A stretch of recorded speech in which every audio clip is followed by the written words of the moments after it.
പുതിയൊരു വീഡിയോയിലേക്ക് എല്ലാവർക്കും സ്വാഗതം. ഇന്ന് ഞാൻ ഉള്ളി വെച്ചിട്ടൊരു തീയലാണ് ഉണ്ടാക്കുന്നത്. അതിന് കുറച്ച് ചെറിയ ഉള്ളി നന്നാക്കി എടുത്തിരിക്കുന്നു.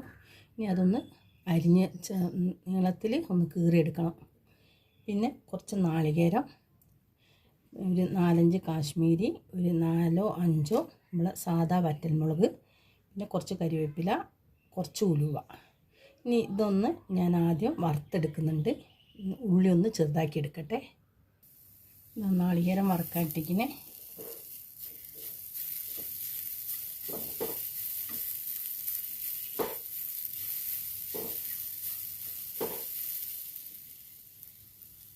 ഇനി ഈ നാളികേരത്തിലേക്ക് കാശ്മീരി ചില്ലിയും നമ്മളെ സാദാ മുളകും പിന്നെ ഉലുവയും കൂടെ ഇട്ട് കൊടുക്കണ്ടേ.